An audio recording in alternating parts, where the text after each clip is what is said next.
Hello everybody, welcome back to another episode of Catch a Criminalist. This one written by Emma, read by me, wife, nurse, mother, murderer, the crimes of Daisy de Melker. The format of this show, if you're brand new here, first of all, welcome, is that Emma has written this for me. I've never read it before. Let's dive in. We're going to learn about it together.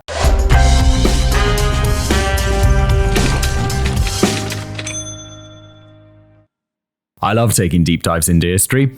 Me too, Emma. It's kind of what I do. I once spent several days learning what I could about the War of the Roses, the Tudors, the Stuarts, and the houses of Hanover and the baby race that led to Princess Alexandra of Kent becoming Queen Victoria. Yeah, I remember studying this in primary school, early secondary school, something like that. War of the Roses, big part of the curriculum when I was a kid. And since I started working for Simon, I've also learned way more than I need to do about the US's founding fathers and that time that Ben Franklin and John Adams slept together and the hilarity that ensued. Oh my god, I don't even remember that. It must have been a long time ago. A few years ago, I started reading the diary of Jan van Riebeek. He was an official in Dutch East India Trading Company, and he was responsible for setting up the Cape of Good Hope trading post in April 1665, which effectively kicked off the colonization of South Africa. His diary provides the reader with an insight into the hardships that South Africa's first white settlers had to face, documents the customs and traditions of the three Caucasian tribes who lived in the area, and points out how trade with the Caucasian was instrumental in the colony's survival. My knowledge of the next 2 centuries is spotty, but it involved the Cape Colony belonging to the Dutch, the British, the Dutch, and then the British again.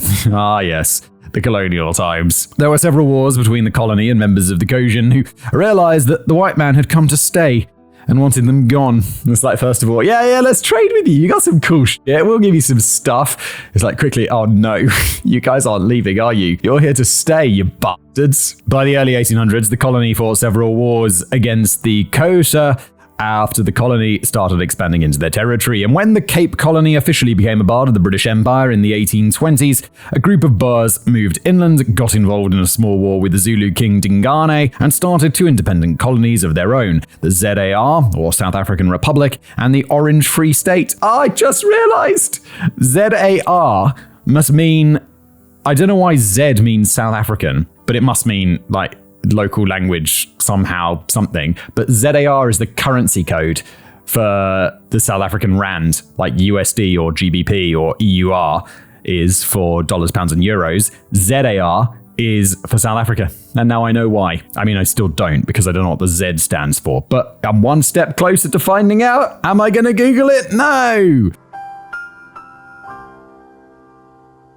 Initially, the British agreed to let these 2 struggling colonies be, but when diamonds and then gold were discovered in these colonies in the 1880s, the British Empire insisted that 2 independent Boer colonies were rebellious upstarts and tried to lay claim to the valued diamond and gold fields, which in turn led to the First and Second Boer Wars. Unfortunately, the Boers lost the Second Boer War in 1902, and in 1910 the Union of South Africa was established and became a self-governing country within the British Empire. In 1914, more than 229,000 South Africans of all races fought on behalf of Great Britain during World War I, and more than 10,000 of them lost their lives in Namibia, East Africa, the Middle East, and the Western Front, most notably during the Battle of Delville Wood in France. But it was also during this time that one of South Africa's most notable historical figures lived. Her name was Daisy de Melker, and she's best known for being South Africa's first serial killer. Yeah, I totally forgot to do an episode of the Catch a Criminalist here. I'm like, ooh, interesting history of South Africa.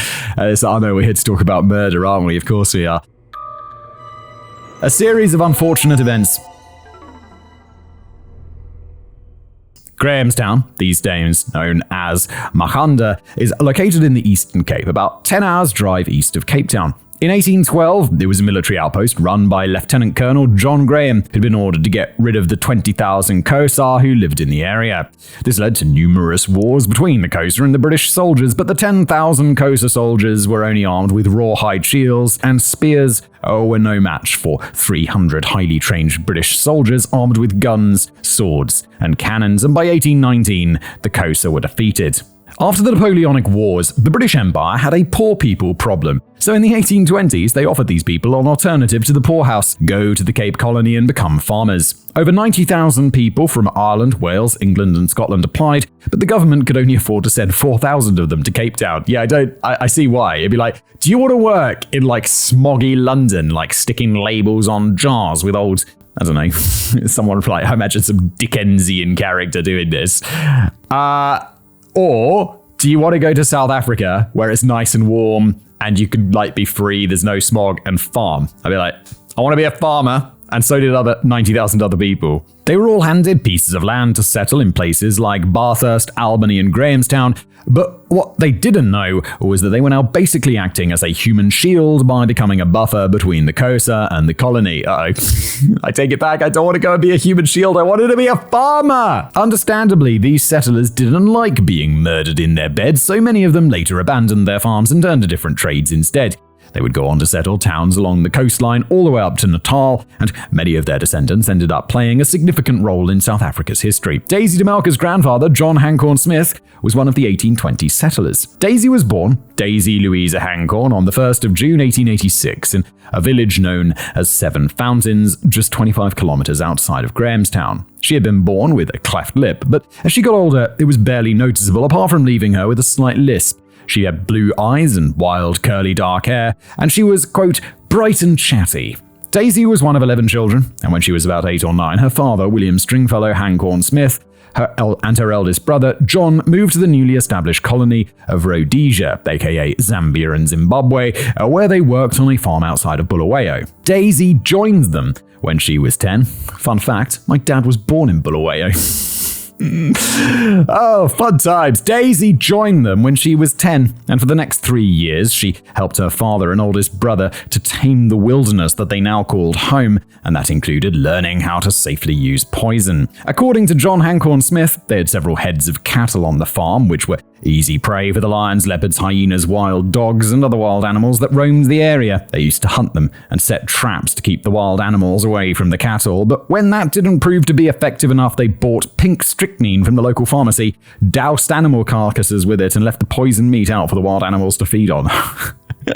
Maybe they just go to the pharmacy. Hi, yeah, I'll get some extremely deadly poison, please. Yes, 1 vial of strychnine. When Daisy was 13, her father sent her to Cape Town so that she could attend the Good Hope Seminary School. After finishing school, she moved to Durban, where she attended the Beria Nursing Home, but she spent most of her holidays on the farm in Rhodesia, and that is where she met Herbert George Fuller. Bert was a friend of John's and worked for the Native Affairs Department in Rhodesia. When Daisy was home, Bert would show up on the farm and go along with John and Daisy when they checked on the traps, and before long, Bert and Daisy were engaged. The two of them planned to get married on the 3rd of March 1907, but that February, John sent a message to Daisy to let her know that Bert was ill and that she had to go home. Daisy packed her bags and went back to Rhodesia, where she was told that Bert was suffering from an attack of malaria and that he now had black water fever. That sounds scary.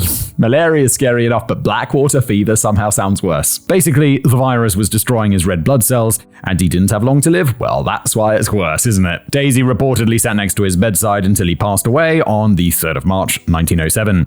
The day they were supposed to have been married, but Bert had left behind a will and had left Daisy £95, which today would be worth over £9,500. Oh, hello. Little bit of motive there, isn't there? Following Bert, I mean, definitely not enough to like convict or whatever, but it's like interesting, especially as we know she's a murderer because she's the first serial killer in South Africa. It's in the title. Following Bert's death, Daisy announced that she was abandoning her studies and that she would be moving to Johannesburg to live with her aunt. After all, the city of gold made Bulawayo look like a dusty village, and Daisy had fallen in love with the city after a visit to her aunt the year before. Ted Botha, author of the book Daisy de Melker, Hiding Among Killers in the City of Gold, explains that at the time life in Johannesburg was equal to life in cities like London or New York. Quoting, "There were long, wide main avenues where cabs parked outside the station on race days to take men to the horse racing track at Turfontein, and rickshaw boys waited at the post office in Jetta Street. The ornate gardens in Joubert Park centered on a fountain and a bandstand, where musicians played on the weekends and women flocked to a nearby art gallery that had a sculpture by Rodin. There was a million-tree forest at Saxonwold, right near the millionaires' mansions in Parktown, each on its own acre of land. The Carlton Hotel, with heating and cooling systems, penthouses and a Turkish bath in the basement, was where the mining magnates sat in their bathrobes, making deals." Daisy's aunt ran a boarding house in an area called Bertram's, and that is where 23-year-old Daisy met the 35-year-old William Alfred, or Alfie Cowle. He was originally from Braddon on the Isle of Man. We're hitting all places my family live. My uncle lives on the Isle of Man. Or lived. I mean, he lives there. My dad doesn't live in Bulawayo anymore, obviously. And emigrated to South Africa shortly after the end of the Second Boer War. He worked as a plumber for the Johannesburg municipality and earned a modest income. The two of them were married on the 3rd of March 1909, and no, that's not an error. She really picked the same wedding date twice. And they moved to, I got reservations! And they moved into 22 Tully Street in Turfontein. Their first children, twin boys, were born prematurely just 4 months later, around the 20th of July 1909. According to the Johannesburg Municipal Register of Burials, one of the boys was stillborn, and the other died shortly after. That's terrible. Daisy and Alfie's third son was born on the 21st of June 1911, and they named him Rhodes Cecil Cowle after Cecil John Rhodes, who was the founder of the diamond mining company De Beers, a Prime Minister of South Africa, and the man responsible for colonizing Rhodesia. Their fourth son, Lester Bereford Cowle, was born on the 9th of June 1913, and their fifth and last son, Alfred Eric Cowle, was born on the 19th of October 1915. According to their neighbors, the Cowles lived a modest life. Alfie was a hard worker who rarely called in sick. After work, he'd go home and spend some time working in his garden or eating dinner with Daisy and their sons. Daisy wasn't exactly pretty, but she was described as having a cheery and forceful personality. She used to work as a porter at Hospital Hill, but shortly before Lester was born, she'd given up her position to raise her children. Unfortunately, the Cowle men had really bad luck when it came to their health. Oh, what they do? Alfie had trouble with his stomach and kidneys and had to undergo numerous surgeries. He also kept a wide assortment of home remedies in his house and regularly dosed himself. Unfortunately, bad health seemed to run in the family, and it wasn't long before another one of their children died. Little Alfie suddenly became ill just 2 months after his first birthday. He suffered from terrible convulsions and passed away on the 1st of January 1917. The doctor reportedly suspected that it might have been lead poisoning, but he wasn't sure and simply listed Alfie's cause of death as convulsions. That October, the 4-year-old Lester also became ill with convulsions, and he passed away a week later on the 17th of October 1917. Oh my god, if this was today, I like to think they'd be like really all over this. Be like, whoa, we gotta check into this lady, because this seems crazy. We should take away her children. In the past, I bet they're just like, hey, children die, it's the past! His cause of death was listed as an abscess of the liver. Alfie and Daisy now only had one son left, the 6-year-old Rhodes, and Daisy took out an endowment policy in his name. Is that like an insurance policy? An endowment policy is a type of life insurance that pays out after a certain amount of time, or in the case of the insured person's death. In this case, the endowment policy was to run for 15 years, after which the 21-year-old Rhodes would receive $500. If he passed away before then, his next of kin would only receive £100. This seems like gambling, but on someone's life. Following Lester's death, the Cowles moved into a new house on 67 Terrace Road in Bertram's. Daisy quickly befriended her neighbor, and they all soon learned that Rhodes Cecil was the apple of his mother's eye, and that there wasn't a lot she wouldn't do for him. He's described as being a cheerful, nice boy, though his teachers reportedly claimed he was not a very clever boy and preferred playing football to learning his ABCs. It's like, school report, he's not that bright, is he? Today I feel like they'd couch that. They'd be like, oh, well, could make more effort. He's minimally exceptional. Oh, thank God for that. Just really means dumb. Just a bit dumb. At some point after moving into the house, Alfie began building a stone wall along the side of the property that faced the street. The plan was to make it 50 feet long and 10 feet high. Just a big wall. 3 of his work buddies, Leonard Bradshaw, William Johnson, and Robert Sproat, often visited the house to help him out, and they soon befriended Daisy as well. But the wall would never reach its intended height. By December 1922, the 48-year-old Alfie became sick. One of their neighbors, Mrs. Ethel Balderow, would later explain that he was still going to work and puttering around in his garden, but he looked unhealthy and deadly pale. He's getting poisoned, isn't he? And it's a woman, it's always poison. They're always poisoning. Daisy told her neighbors that Alfie wasn't sleeping well and that she'd watch him shiver and struggle to breathe at night. She also wrote to her sister in Kimberley to say that Alfie was not doing well. By Christmas Day, Alfie had lost his appetite and he was complaining about pain in his back and neck, and he took a home remedy for the pain. But around 8 a.m. on the 11th of January 1923, a panicked Daisy called her neighbors telling them to come at once. My husband is dying. The 11-year-old Rhodes ran to Mrs. Balderow's house to ask her to come quickly. And when she arrived at the Cowle house, there were already several people there. They all watched on as Alfie clutched his stomach and rolled and convulsed on the bed. And some of them would later claim that they saw foam coming out of his mouth. He didn't want anyone to touch him because it only increased his pain, and he refused to eat or drink anything that Daisy offered him. Because it's got poison in it. Do you think he knows? I don't think he knows. I think he just doesn't want to eat because he's lost his appetite. Daisy told their concerned neighbors that Alfie had been complaining about stomach pain earlier that morning, so she'd given him some Epsom salts to drink. Not long after, she brought him some tea, and he told her that he felt ill. Then he started convulsing.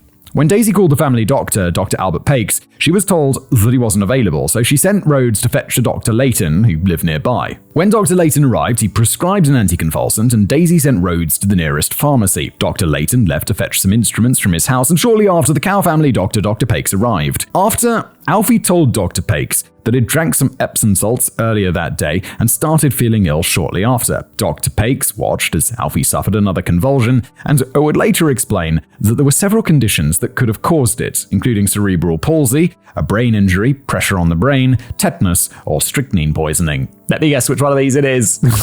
What? Strychnine coming up twice in one episode? What could that mean? Dr. Pakes also hurried back home to fetch some instruments to help Alfie, and while he was gone, William Alfred Cowle died. One of his neighbors helpfully noted his time of death as 9:03 a.m. When Dr. Pakes returned to the Cowle household, he was told that Alfie had died, and he immediately asked Daisy to bring him the bottle of Epsom salts. She did, and Dr. Pakes examined Alfie's body and looked for any signs of cerebral palsy or tetanus, but they didn't find any. I'm like, how?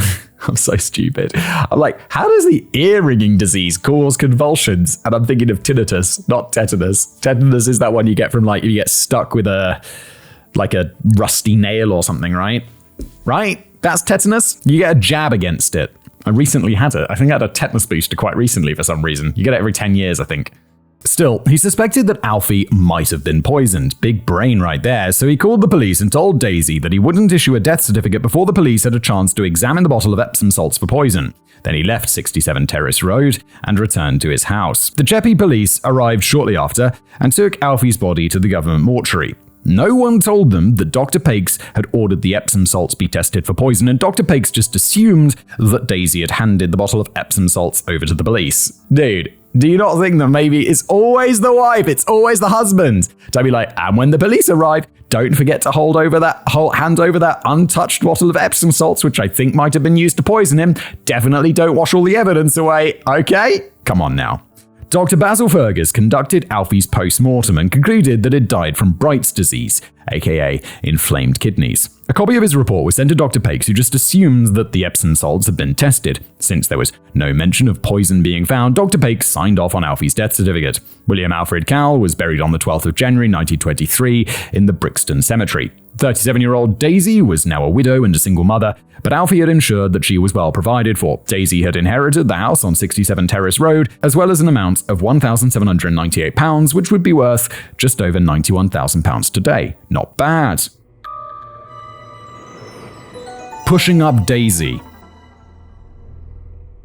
Following her husband's death, Daisy enrolled at Hilton College in Pietermaritzburg. Back then, it was South Africa's version of Eton College and is still a very prestigious and expensive private school. Back in Johannesburg, Daisy moved to a new house and rented out 67 Terrace Road. She got a job as a theatre portress at the newly established Children's Memorial Hospital and earned between £90 and £100 a year, so between £4,500 and £5,000 annually. That is not going to be enough to afford your expensive private school, and honestly, £91,000 is probably not going to get you through that many years, is it? Her duties included escorting patients to and from the operating theatre and cleaning the medical instruments, and later she'd also be responsible for greeting patients and escorting them to the relevant wards. The 12-year-old Rhodes wasn't happy at Hilton College, and by the end of 1923, he returned to Johannesburg. Daisy enrolled him at a private Catholic school, but soon had to admit to herself that Rhodes Cecil would never live up to his namesake, the great Cecil John Rhodes. In January 1926, the 40-year-old Daisy got engaged to one of Alfie's old work friends, the 46-year-old Robert Sproat. Robert Sproat's days are numbered. He was originally from Carlisle in the UK and had emigrated to South Africa in 1903. He also worked for the Johannesburg municipality as a plumber, and in 1923, he and his brother, William Sproat, went on a trip to the UK to visit their mother. They were able to travel on a luxury cruise liner both on the way to the UK and back to Cape Town, and he'd later regale Daisy with stories about life in the UK and his time aboard the cruise ship. That sounds rather nice. Sounds like a good way to travel. Shortly before their marriage, Daisy left her job at the Children's Memorial Hospital, and the two said their I do's in July 1926. They moved back into Daisy's house at 67 Terrace Road, and for a while, everything went well. In December 1926, Robert and Daisy went to Durban on holiday, where they met up with Robert's younger brother William Sproat and his new wife Amy. During their visit, Daisy reportedly overheard Robert telling his brother that according to his current will, all of his money and belongings should go to their mother, Jane Sproat, who still lived in the UK.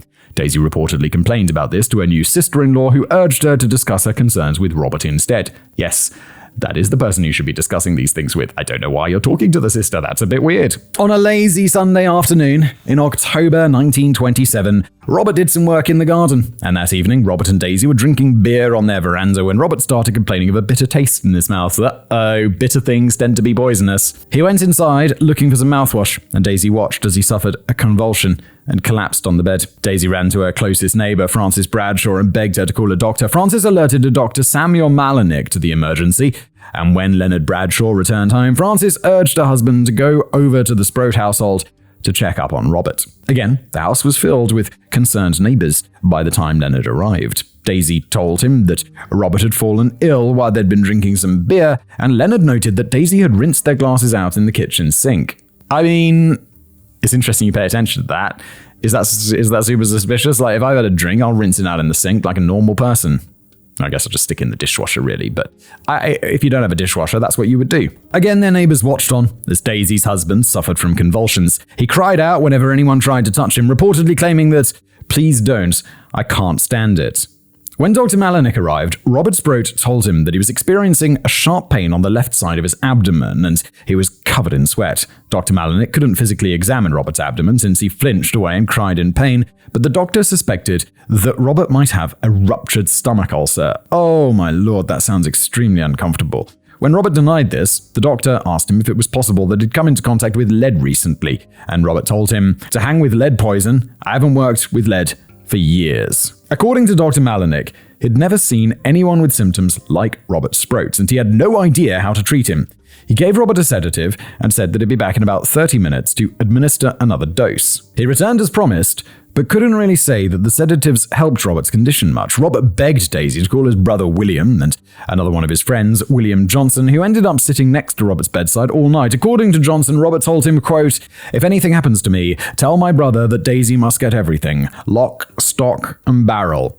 When William Sproat arrived at the house on 67 Terrace Road at 4 a.m. the next morning, Robert repeated his claim, telling his brother that, "I've been talking to Johnson, and I've told him that if I don't see you again, Daisy has got to get everything I've got, lock, stock, and barrel. And I know, Will, that you'll see she gets it." Later that morning, Daisy and William Sproat discussed Robert's new will, and Daisy insisted that they had to get it on paper before anything happened to Robert. But because Robert was still in a lot of pain, William refused, saying it can wait till he gets better. Oh dear, he's not getting better. He's gonna die. I'm sorry to tell you this. When Robert agreed that he'd draw up a new will once he felt better, Robert, even if you do start to feel better, you're just gonna get poisoned again. Your days are numbered, Robbo. Daisy surprised both men by pulling out a stack of papers and declaring that there was no need. She'd already drawn up a new will. Robert only had to sign it, which he did. It was witnessed by Daisy, William Sproat, their neighbor Emily Stricker, and a contractor named Edward Osborne, who had been working for the Bradshaws. Miraculously, Robert Sproat recovered. Oh, okay. And received a few bottles of health tonic from Dr. Pakes, the municipal doctor, to help him build up his strength. He was soon able to return to work, and on the 5th of November, Robert Sproat was once again working outside in the garden when he asked Daisy to bring him a beer. See, he might recover. Daisy just didn't use enough poison last time, so this time she's going to know to use more poison. That evening, he started feeling sick again. What? So he took a few mouthfuls of the tonics that Dr. Pakes had prescribed for him, and then he lay down on a couch to rest. Rhodes heard a noise and then found Robert half on the floor in the living room, suffering from another fit of convulsions. Again, Dr. Malinick was summoned, and this time, Daisy called Dr. Pakes as well. Again, the house was filled with their concerned neighbors, who once again all looked on as Robert suffered a series of painful fits. By the time Dr. Malinick arrived, Robert had lost consciousness, and Dr. Malinick told the onlookers that Robert wasn't going to make it. Robert Sproat passed away, surrounded by his doctor's neighbor's wife and stepson. When William Sproat arrived the next morning, he was shocked to learn that Robert had died so suddenly. When Daisy told him that Robert had once again fallen ill after drinking a beer, William insisted that a post-mortem had to be conducted to find out why Robert had died. According to William, Daisy didn't seem too concerned over the loss of her husband and simply told him that she wasn't going to ask for a post-mortem to be done because it will cost £7. The next morning, Daisy proudly presented William with a signed death certificate, which listed Robert's cause of death as cerebral hemorrhage. That night, Daisy, her in-laws, and some of their neighbors were discussing Robert's funeral when Daisy left the room to fetch Robert's old will. In front of everybody, Daisy declared that it was no longer valid and tore it to bits. Following Robert's funeral, Daisy asked William Sprout to help her settle Robert's estate. He escorted her to the office of Mr. T.E. Kenner and listened as she told the lawyer that Robert hadn't owned anything of value. When the lawyer asked him if that was true, William denied it and told Mr. Kenner that Robert had owned several shares in the local gold mines. Mr. Kenner took over the settlement of the estate, and Daisy wasn't able to touch Robert's money until February 1928. She ended up inheriting an amount of £4,740, which is about £250,000 today. Goddamn, okay, you got more money this time. Still, Daisy had the gall to write Jane Sprout in the UK and claimed that Robert hadn't left her a penny. Jane forwarded the letter to William Sprout, who confronted his sister-in-law and told Daisy that, quote, "I never want to see you again, and I don't want you to put your foot in my house again." The Prodigal Son. By the time Robert Sprout died, the 16-year-old Rhodes had already dropped out of school and started nagging his mother to buy him a motorcycle. Daisy didn't give in and instead enrolled Rhodes in a technical college so that he could learn a trade, in this case, plumbing. A few months after Robert's estate was finalized, Daisy and Rhodes went on a tour of the British Isles. After all, she was now reasonably well off and could afford it. They spent the summer months in the UK and went to see Alfie Cowle's family on the Isle of Man, and when they returned to Johannesburg, Rhodes proudly showed off the new motorcycle that Daisy had bought for him. Rhodes returned to the technical college, but he dropped out after a few months. He then spent his time riding around on his motorcycle, drinking with his friends, or cruising along in the new Chevrolet he'd asked Daisy to buy for him. He's just living his life of leisure, isn't he? He expected Daisy to pay for fuel and the maintenance on his motorcycle, and when he grew bored of it, his mother bought him a new one. Proby kept. When Rhodes was 18, Daisy pressured him to find a job. She'd arranged for a position for him at a nearby hardware store, but Rhodes left after just a few weeks. Then he got a job on a construction site but quit after 3 months, informing his mother that he didn't like working in construction. However, they really should get a new car, preferably a sporty 2-door one. Daisy eventually gave in to his demands and bought a brand new Nash 400 4-door sedan instead. In January 1930, Daisy was already seeing husband number 3, a 46-year-old widower named Sydney, or Sid, Clarence de Melker. Sid had been born in Kimberley, used to play rugby for the Springboks, and worked as a plumber for the Slimmer & Jack gold mine in the nearby town of Germiston, which is today a suburb of Johannesburg. His first wife passed away just 2 years earlier, and their only child, the 19-year-old Eileen de Melker, still lived with him. He introduced Eileen to Daisy and Rhodes in March 1930, but reportedly didn't have patience for the spoiled, layabout Rhodes, who had a habit of throwing tantrums when his mother told him no. Yeah, because you've spoiled him. You keep buying him, he gets cars and motorcycles, he doesn't work, he's just living a life of leisure. Of course he's going to be an entitled little bitch. That April, Daisy took Rhodes to visit his aunt in Rhodesia and tried to get him a job on the railways. When that failed, Daisy took Rhodes south to Swaziland and got him a job with the transport division of the railway instead. Once he was settled, Daisy returned to Johannesburg and Sid de Melker, but still regularly sent Rhodes some spending money, which he spent on clothes, a gramophone, and his beloved motorcycle. He also contracted malaria during his time in Swaziland, prompting Daisy to go and visit her son in June 1931. While he lay in bed, Daisy helpfully handed him some documents to sign, informing him that it was high time that he drew up a will. Since he was still unmarried, Daisy was his sole heir. Sid and Daisy were married on the 21st of January 1931, and Daisy moved into Sid's house at 19 Simmer East Cottages in Germiston. They had been married for just 3 months when the almost 20-year-old Rhodes appeared on their doorstep and informed his mother that he'd quit his job in Swaziland and was moving back in with her. Not long after, Rhodes fell ill, and a Dr. Donald Mackenzie informed them that it was an attack of malaria. Sensing a little bit of a pattern here, aren't we? It isn't unusual for people to suffer attacks of malaria long after they'd first come into contact with it, with a parasite, which if it isn't killed off entirely, continues to live on in your body. Am I right thinking it lives in the bones? which is like, oh, maybe it lives in the liver. Either way, it's creepy, resulting in repeated attacks of malaria. The symptoms are exactly the same, namely fever, chills, headache, nausea and vomiting, abdominal pain, fatigue, and increased heart rate and rapid breathing, and it's treated the same way. It can also be just as deadly, and it can reoccur every few months to every year until the parasite is finally killed off entirely. After a few weeks, Rhodes recovered from his malaria attack, and Daisy got him another job as a driver for a local laundromat. But once again, he only worked there for a few months before he was fired. She then got him an entry-level position at a gold mine, but again, he didn't last long. According to Eileen, whenever Daisy told her son that he had to get another job, Rhodes would yell and throw things at Daisy or threaten to kill himself if he didn't get his way. Daisy ended up writing to her sister that I am rather disappointed in Rhodes, and he really makes me very worried and ill. Rhodes' one ambition seems to be to see how nasty he can be towards me. His one object in life seems to be to have a two-seater car. I've done my best, yet I am played out with worrying over him. This letter is just me to you with an open heart that is broken. I feel that if it were not for Sid and Eileen, I would sell up everything I possess and go right away. That is how I feel. If anything should happen to Sid, I'd do it. I'd just sell up and take Eileen to Ireland and leave her with her aunts there and come back here. By the end of 1931, Daisy finally got Rhodes a job at the motor car greasing and oiling company in Johannesburg, where he worked for a Mr. Robert Short. Every day, Daisy would send Rhodes off with a flask of coffee and some sandwiches for his lunch, and he'd spend the day cleaning and greasing car engines. He'd also brag to his co-workers that he was going to inherit some money from his father's estate when he turned 21, and asked Mr. Short how much money he'd need to buy himself a new car. On the 2nd of March 1932, Rhodes left for work, as usual. Around 11 a.m., he had his first tea break. He shared a coffee with his co-worker named James Webster, and around 1 p.m. the pair took their lunch break. Webster ate 6 bananas for lunch. Okay. And Rhodes ate the sandwiches his mother had made for them. He also finished the flask of coffee. Rhodes getting poisoned. Your mum's poisoning you. She's poisoning everyone. An hour and a half later, Rhodes told one of his co-workers that he had a burning pain in his stomach. Oh, he does? What? Should have ate those 6 bananas instead. Webster also felt sick and blamed his upset stomach on the 6 bananas that he'd eaten for lunch. When Webster got home, he was violently sick and lay in bed all night. That same evening, Rhodes had gone to the local rugby club for some exercise, and at 8 p.m. he joined Daisy, Sid and Eileen for dinner. The next morning, Rhodes told his family that he didn't feel too well, but he had to attend a hearing at court for running a red light. He received a fine and returned to work immediately after, but Mr. Short noticed that Rhodes still looked ill, so he sent him home. When he walked in the front door, Eileen asked him what was wrong, and he told her that he thought he was having another attack of malaria.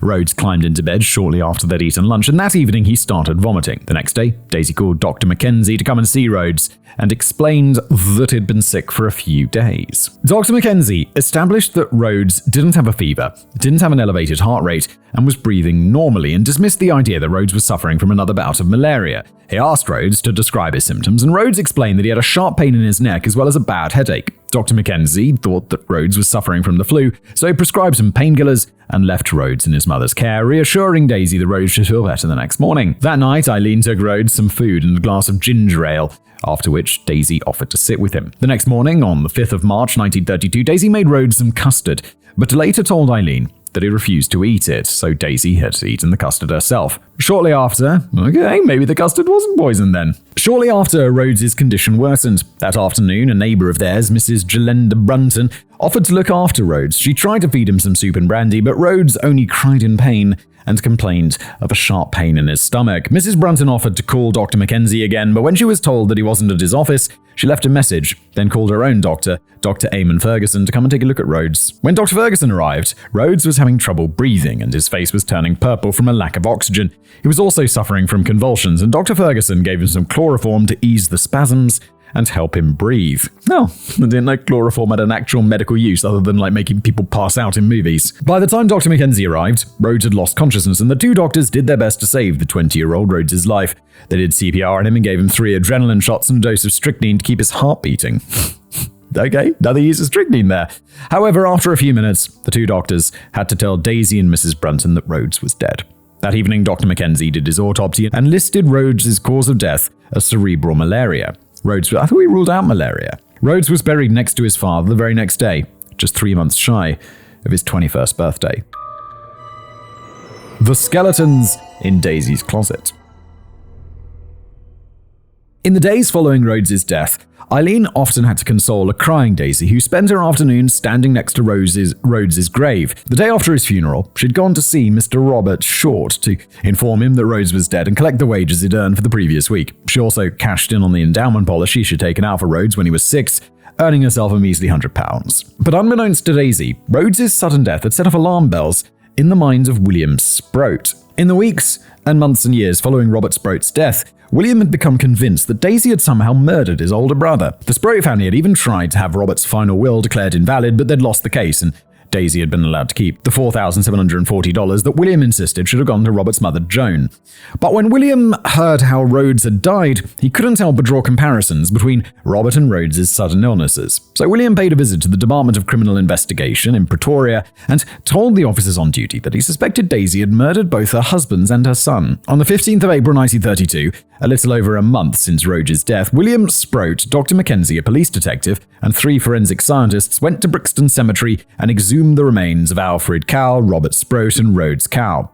The remains were sent to the South African Institute for Medical Research and were tested for various poisons. Alfred Cowle and Robert Sproat's vertebrae were reportedly tinted pink and contained strychnine particles. Rhodes' remains test positive for arsenic, and his organs still contained 1.3 grams of arsenic and 1.7 grams of arsenic oxide. On the 20th of April 1932, 2 police officers knocked on the door of 19 Simmer East cottages in Germiston, and Daisy de Melker was arrested for the murder of her son, Rhodes Cecil Cowle. Yeah, good. About time. I mean, pretty open and shut, isn't it? The trials of Daisy de Melker.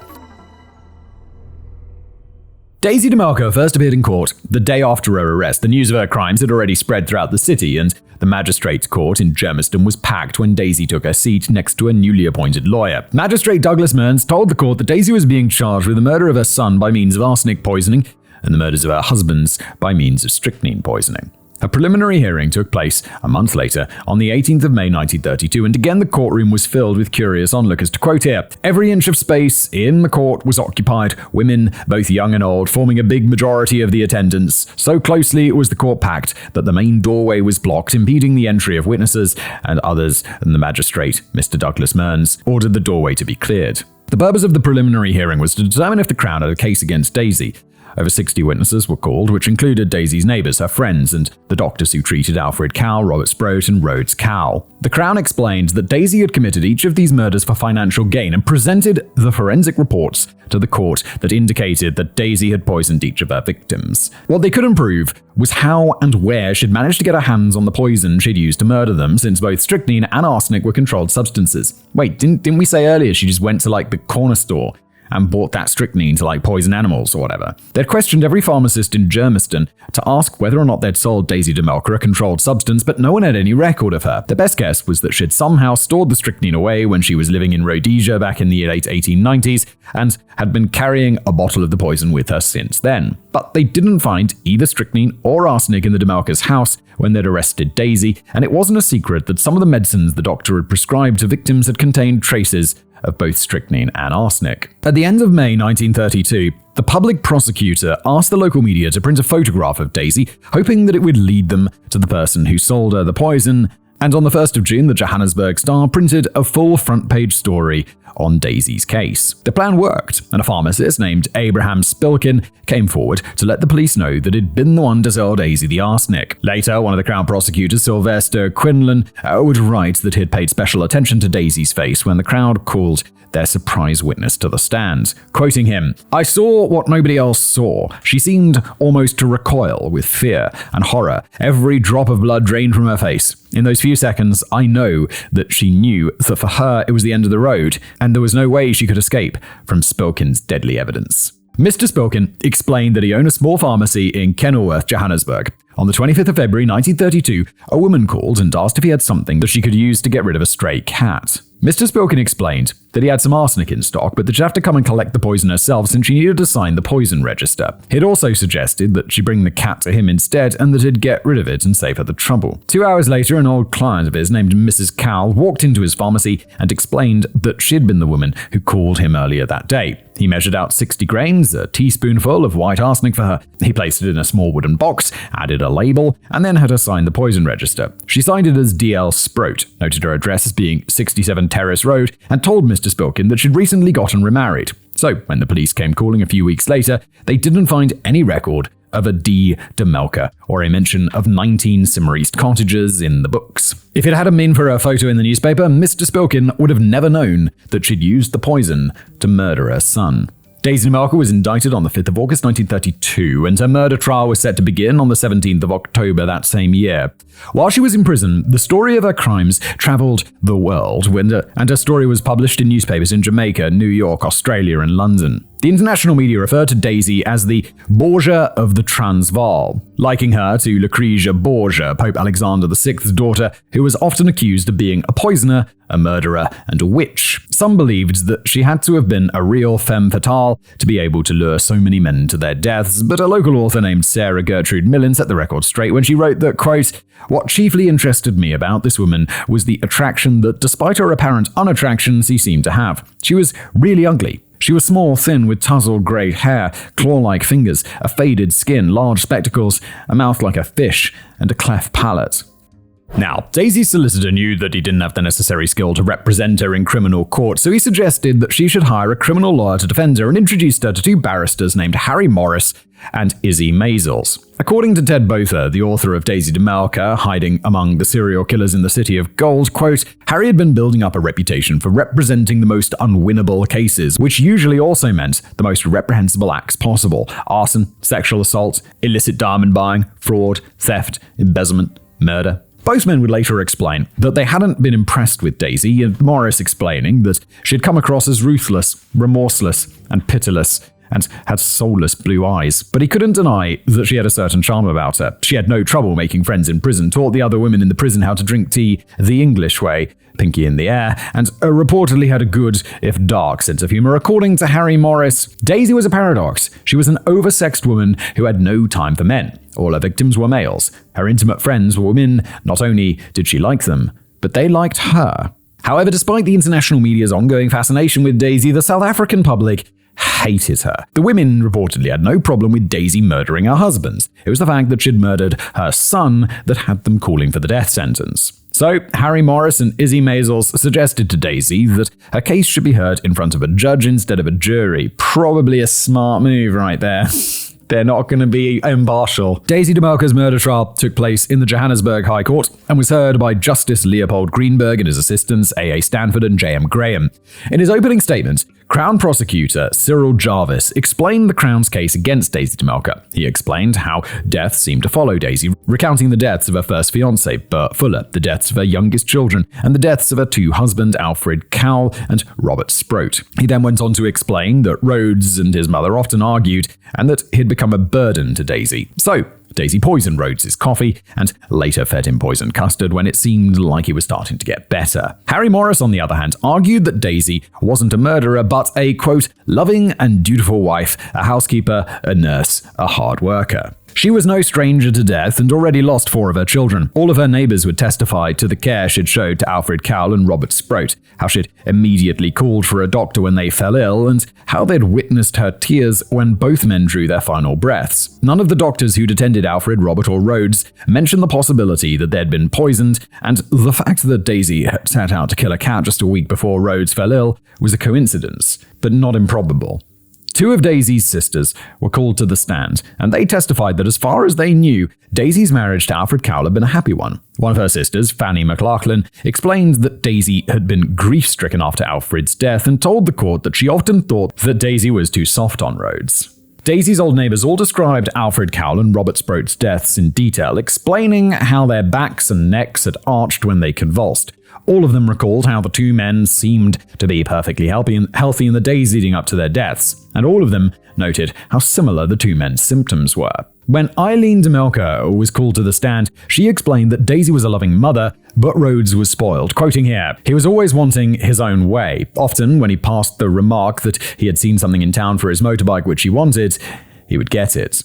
When Rhodes didn't get his way, or Daisy told him to find a job, he'd get angry. He'd start throwing things like vases or water jugs at his mother. He'd slap her or hit her with a fist, forcing her to defend herself, or threaten to take his own life if he didn't get his own way. He'd once destroyed his tennis racket when Eileen got invited to play tennis with some friends, but he didn't. And when he grew frustrated while doing some maintenance work on his bicycle, he lost his temper and chopped it up with an axe. The only person he behaved around was Daisy's new husband, Sid. One Saturday, Rhodes got home and asked Eileen to help him work on his motorcycle. When she refused, Rhodes threatened to kill himself again, but Eileen ignored him. A few minutes later, he came back and breathed into her face. She recognized the distinct smell of a poisonous liniment that Daisy kept in the house and thought that it had taken a fatal dose. When Eileen began crying, Rhodes calmed down and told her, "It's all right, I haven't taken very much." It was this piece of testimony that Harvey Morris tried to spin to Daisy's advantage, since it made it seem entirely possible that Rhodes might have drank another liniment or bottle of medicine in the house,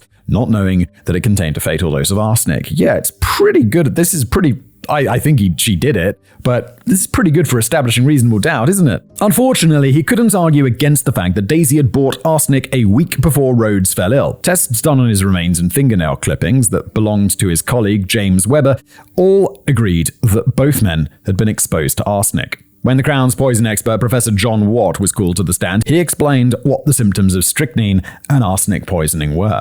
People who'd been poisoned with strychnine would start showing symptoms within just 15 to 20 minutes of being poisoned. It's characterized by restlessness, painful spasms, uncontrollable aching, uncontrollable arching of the back and neck, a tightness in their jaw, difficulty breathing, and a dark urine when the kidneys start failing. A lethal dose can be as small as just 1.2 to 2 grams, and a larger dose would cause respiratory failure and death within just 15 to 30 minutes. Strychnine is incredibly bitter, and it wouldn't have been possible to mask the bitterness with beer or sweetened tea. Chemical and biological tests was able to prove the presence of strychnine in a person's remains, but it's quickly metabolized and doesn't remain in the system for long. The symptoms of arsenic poisoning can appear within 30 minutes of being exposed to high levels of arsenic. They include severe abdominal pain, nausea, vomiting, diarrhea, chest pain, shortness of breath, sore throat, low blood pressure, arrhythmia, and a garlic odor in the mouth. A fatal dose for a young man weighing approximately 80 kilograms would be just 1 gram of arsenic, which means that Daisy had enough arsenic in her possession to murder approximately 60 people. This should be controlled beyond just like, oh yeah, sign the poison register with whatever your name you want, because it's the past and ID's not really a thing yet, are they? What the fuck? Harvey Morris was able to get Professor Watts to admit that the tests for strychnine conducted on Alfred, Cowle and Robert Sproat's remains weren't conclusive, since the samples were too small to positively confirm that they'd died from strychnine poisoning. Furthermore, Professor Watts also had to admit that Rhodes' symptoms on the Friday morning before his death, namely a headache and a sharp pain in his neck, didn't agree with his list of symptoms of arsenic poisoning. What's more, it was theorized that Rhodes had to have been exposed to a higher dose than his colleague James Webster, and yet while Webster was sick in bed, Rhodes was off playing rugby with friends. So, isn't it possible that James Webster just had a bout of indigestion after eating too many bananas, and Rhodes really only passed away as a result of a bad malaria attack? When Daisy was called to the stand, she denied all the allegations against her. She explained that her marriages to Alfred Cowle and Robert Sproat had been happy ones. Alfred Cowle had kidney troubles for as long as she knew him, and Robert Sproat often suffered from indigestion. Both men preferred to dose themselves with medicine instead of going to the doctor. Rhodes, on the other hand, had been a sickly child. He had whooping cough, measles, German measles, diphtheria, mumps, the flu, and scarlet fever. He'd contracted malaria on their way to Swaziland and had 2 malaria attacks afterwards. She admitted to providing him with whatever he wanted, be it a new bicycle, motorcycle, or a car. She also explained that she often found him new jobs, but that he would quit after a few months because he didn't like working. I don't want to work because I don't like it. This guy's so spoiled. And now he's dead. Quoting, "Sometimes he would be lively and sometimes depressed. This became more marked in later life. Rhodes very often made dreadful threats and told me he was going to kill himself." When Morris asked about the poison she had bought, Daisy explained that she'd bought it to kill stray cats, quoting, "We often had them round. At night, they kept us awake. When I would leave my fancy work on the veranda, I would return to find the cats sleeping on it and sleeping among the plants. This annoyed me intensely." Her stepdaughter, Eileen, had a female cat named Fifi, and Daisy told the courts that she believed Fifi was the main reason why the cats wouldn't leave them alone. She admitted to buying the cat poison, but claimed that she didn't know that it contained arsenic. When she got home that afternoon, she locked Fifi up in Eileen's room and then went about poisoning 3 stray cats by covering pieces of meat with the poison powder. She was only able to find the remains of one of them a day later, and she had disposed of it by wrapping it up in a burlap bag and tossing it in the trash. There hadn't been any poison left in the small box, so she'd tossed the box away. To her knowledge, there wasn't any other source of arsenic in the house. Daisy denied poisoning Rhodes and explained that she'd just thought that he'd eaten too many ice creams after work, which caused his stomach to ache. When he didn't get better, she called Dr. Mackenzie, who told her that Rhodes had the flu. She watched over him all night and checked in on him the next day. Quote, "I was in the room nearly all the time, and I did all I possibly could for the boy." She admitted to making Rhodes some custard on Saturday morning and explained that he didn't want to eat it, so she ate it instead. A short while later, his condition worsened, and he passed away. When it was the Crown's turn to question her, Daisy explained how it came to be that Robert Sproat signed a new will during his first illness. She also admitted to having the forms ready, claiming that she had helped a friend draw up a new will a few weeks before. She admitted to having Rhodes draw up a will of his own shortly before he fell ill with malaria, explaining that she didn't think he would die, but that she had thought that it would make it easier to sort out his estate if something did happen to him. Not an unreasonable thought. When the Crown asked why she'd travelled all the way to Kenilworth to buy the cat poison, she explained that Mr. Spilkin knew her, so he was more likely to agree to sell her some poison. She provided the name of Mrs. Sproat and her old address out of habit, and not because she was trying to cover her tracks. Daisy also had to admit that she hadn't told anyone of her plans to poison the stray cats, and no one could identify that they'd seen the bodies of the cats she'd poisoned. Like, do I believe it? No. Is it reasonable doubt? I mean, yeah, maybe. Daisy's testimony didn't do her case any favors, and by the time the Crown and her defense presented their closing arguments, the public was more convinced that Daisy was guilty of murder. But were they? Are they convinced beyond all reasonable doubt? That's what matters. When Judge Greenberg read his judgment to the court, he explained that the state had failed to prove beyond all reasonable doubt that Daisy had murdered her 2 husbands. The amount of strychnine needed to make them ill, but not kill them immediately, was so minuscule that Daisy would have had to be an expert in the poison to measure out the correct amount. The Crown's poison expert, Professor Watts, wasn't even sure how much strychnine Daisy would have had to give them, so how would Daisy have known? And then there was the Crown's theory that she'd supposedly used the same poison on both of her husbands. The people who'd witnessed Alfred Cowle's death were the very same people who'd witnessed Robert Sproat's final moments. They all reported that the men had suffered from painful convulsions before they'd died, and yet that is where the similarities in the testimonies ended. Some had explained that the 2 men had been foaming at the mouth, while others denied it. Some claimed that the men had been purple in the face or yellow or ashen. Some said that they'd been curled up in pain, and others claimed that they'd been stretched out on the bed, stiff as a board. All of their stories seemed to be based on reports in the newspaper. And then there's the fact that Dr. Pakes had been there when Alfred Cowle and Robert Sproat had been ill, and yet he didn't confirm any similarities between the 2 cases. Quoting, "These points are not conclusive, but they are points which create some doubt on the aspects of the case other than the medical. In the present case, there were 2 deaths, and the cause of death is not proved independently in either. The position, therefore, with regard to the first and second counts is that the Crown evidence neither convinces nor does it convict the accused, and the accused must be found not guilty." Yeah, I kind of agree. Like, do I think she did it? Yes. Beyond doubt? No. No. Defense established doubt. I mean, they really did. This woman is slippery. On the third count, the murder of Russell Cowle, Judge Greenberg explained that there is no question that Rhodes's coffee had been poisoned with arsenic. The question was, had Rhodes offed himself? The case is stronger against suicide than if there had been no evidence at all. If there were not suicide, did the poison get into the flask through accident on the part of Rhodes? There's nothing in the evidence to suggest that possibility. According to the evidence of the prisoner, there was no arsenic in the house. I cannot see how it could have got there accidentally. I can see no escape from the conclusion that the accused put arsenic in the flask. It is unnecessary to decide whether that was the fatal dose or not. If it was, she is responsible. If it was not, and subsequent doses were given when Rhodes was ill, it is inconceivable that anyone else could have done so. The only conclusion I can come back is that the accused is guilty on this charge. Okay, good. Yeah, I would say that's the stronger one. I mean, seems pretty locked down. I think this is good. They got her on something. Daisy de Melker was sentenced to death. Oh, for the murder of her son and was transferred to Pretoria Central to await her execution. She was executed at 7 a.m. on the morning of December the 30th, 1932, and was buried in Brixton Cemetery, becoming the second white woman to be executed in South Africa. Within a few months, the sensation surrounding her crimes had died down and the newspapers would start reporting on the growing unrest in Europe. Then came World War II, apartheid, South Africa's independence from the British Empire, Nelson Mandela's arrest, the border war, and South Africa's first democratic election. But it doesn't mean that Daisy's been forgotten. If a girl has a particularly bad hair day, she might be compared to Daisy de Melker. If you were naughty, your parents might threaten to have Daisy de Melker take you away. If a door slammed shut unexpectedly, it was said that the ghost of Daisy de Melker had come to call. She's said to haunt the children's hospital, where she worked, and the Johannesburg High Court, the old police headquarters in Johannesburg, and the old women's prison on Constitution Hill. She has got wild hair. I'm looking at a picture now. It looks like a mugshot. Her hair is wild. And just like that, South Africa's first female serial killer became a boogeyman. Nothing more than a ghost story. And these days, she's not nearly as famous as she once was.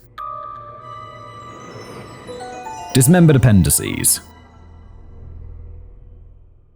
Following Daisy's conviction, the Sproat family managed to get Robert Sproat's last will and testament declared invalid. They had to be reimbursed, but Daisy's properties were all mortgaged and her estate was sequestered. 2. Following Daisy's death, some of her belongings were auctioned off. According to some reports, the new owner of her radio found an envelope hidden inside with the inscription, "For dear old Sid." Inside, they allegedly found another dose of arsenic. That just sounds like an urban legend. Number 3. Daisy was reportedly under suspicion for at least 3 murders that took place in Rhodesia. For the duration of Daisy's trial, police officers from Rhodesia stood guard outside the courthouse, ready to rearrest her should she be found not guilty. 4. It is reported that people used to wait in queues outside the courthouse, hoping for a chance to watch Daisy's trial in person. Some of those who were lucky enough to score a seat then sold their tickets to the show for 30 shillings. 5. Daisy started working on a book based on a story during the trial, claiming that it was going to turn her into a star. She called it My Life by Daisy de Melker. It's not known what happened to it after her death. 6. One of Daisy's defense lawyers, Issy Mysore, would go on to lead the defense team during the infamous treason trials, during which several members of the ANC, including Nelson Mandela, were charged with treason under the Suppression of Communism Act. They were all found not guilty, but would be sent to prison following the Rivonia trial in 1964. And finally, number 7. The original house that once stood on 67 Terrace Road no longer exists, but from what I could see on Google Maps, the stone wall that Alfred Cowle built still stands, although it definitely isn't 10 feet tall. Some of the homes she'd lived in still exist, and the first house she'd lived in with Alfred Cowle is still known as the Daisy de Melker house, which probably doesn't help its real estate values, does it? And that is the end of today's episode. Thank you so much for being here. Appreciate it. Thank you to Emma who wrote the script. And so yeah, if you enjoy the show, why not leave a review wherever you get your podcasts? If you're on YouTube, like and subscribe, and I'll see you next time.